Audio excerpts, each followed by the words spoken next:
Que a graça e a paz de Jesus, o nosso Senhor, e o amor de Maria, nossa mãe, seja com todos nós. Seja muito bem-vindo ao nosso canal, faça a sua inscrição e compartilhe esse vídeo com seus amigos. Meus irmãos, São Paulo apóstolo, em sua primeira carta a Timóteo, capítulo 2, versículo 5, nos diz: porque há um só Deus e um só mediador entre Deus e os homens, Jesus Cristo, homem. Esse texto bíblico é sempre usado aí pelos protestantes para negar a intercessão dos santos. No entanto, eles têm uma dificuldade grande de compreender e diferenciar mediação com intercessão. Para compreender isso é preciso compreender a natureza da igreja. Mas como para os protestantes a igreja é apenas um aglomerado de pessoas, e para muitos até desnecessária, é um pouco complexo que eles compreendam com facilidade a unidade da igreja fundada por Jesus. Bem, o mesmo apóstolo Paulo, quando fala do corpo de Cristo, que é a igreja, ele diz em 1 Coríntios capítulo 12, versículo 26, se um membro sofre, todos os membros padecem com ele. Se um membro é tratado com carinho, todos os outros se congratulam com ele. Paulo aqui está falando especificamente sobre a unidade da igreja de Jesus Cristo. Inclusive, em Romanos capítulo 12, versículos 4 até o 5, ele diz que assim como em um corpo temos muitos membros, e nem todos os membros têm a mesma função, assim nós, que somos muitos, somos um só corpo em Cristo.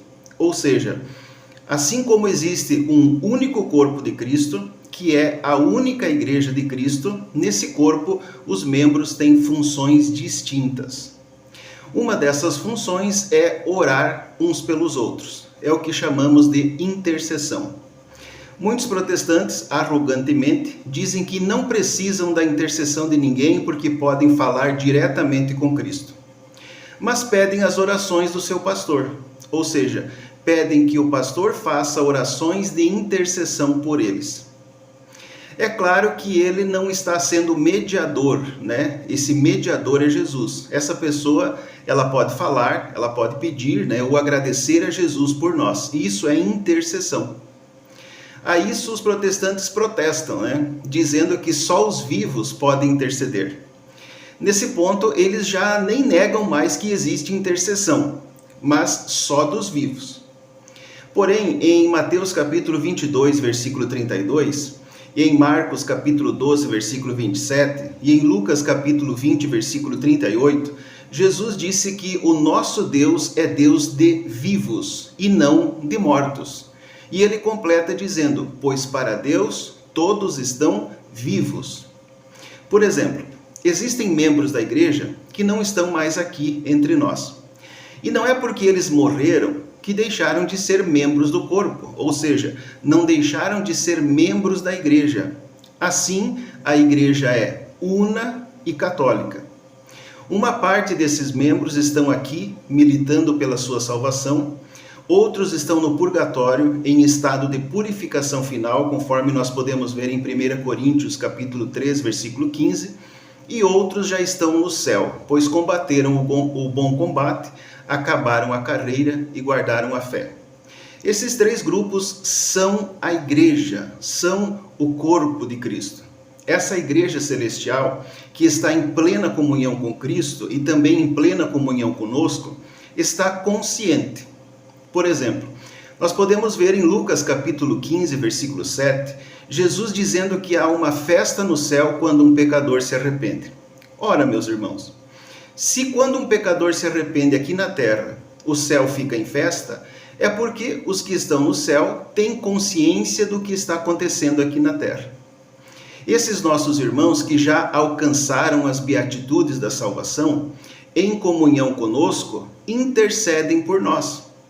Podemos ver isso claramente em Apocalipse capítulo 5, versículo 8, quando São João apóstolo viu os 24 anciãos erguendo taças de ouro cheias de perfume, que são as orações dos santos. E também em Apocalipse capítulo 8, versículo 3 até o 4 diz, adiantou-se outro anjo e pôs-se junto ao altar com um turíbulo de ouro na mão.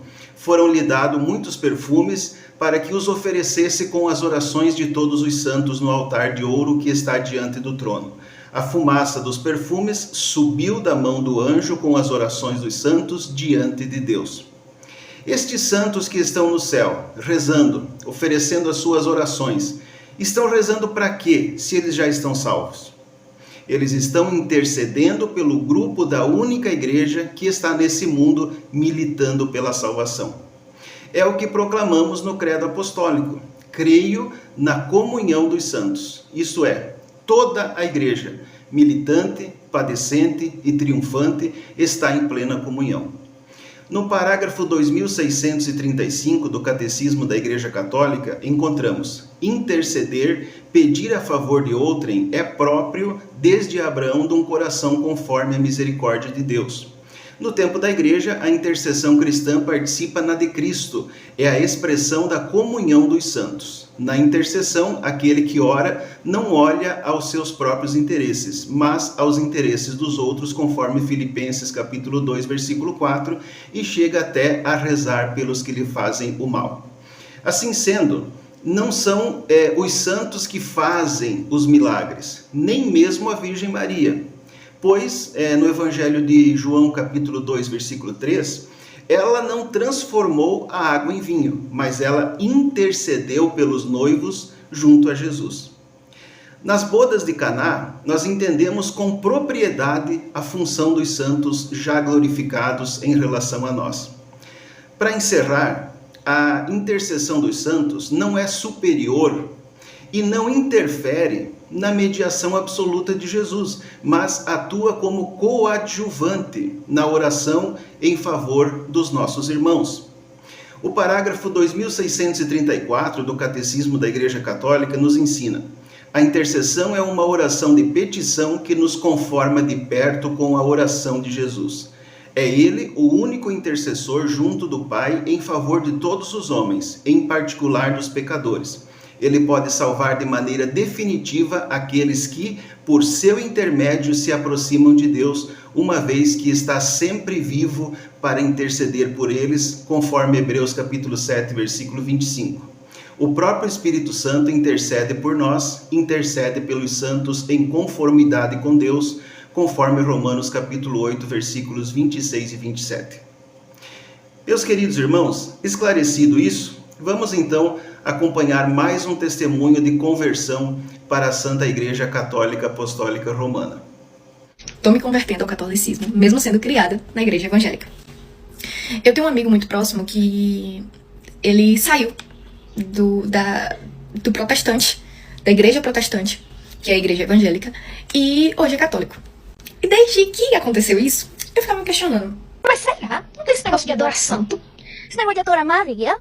Sempre me questionei, porque na igreja evangélica isso é uma regra, não pode acontecer. A igreja que eu fui criada, na verdade, depois de mais velha, eu já não estava mais em nenhuma igreja. Eu sou bem fechada pra igreja evangélica porque por coisas que aconteceram dentro da igreja enquanto eu estava que me afastaram completamente da fé. Nunca deixei de acreditar que existe um Deus todo-poderoso que vem pra nos salvar. Então, é isso, eu tô aprendendo, eu tenho me sentido muito bem ao ir às missas e eu quero começar a fazer o curso de batismo, acho que é isso, o curso de batismo pra adultos. E eu tô muito feliz com isso, tô muito animada. Que com essas palavras, você e a sua família tenham um dia abençoado no nome de Jesus.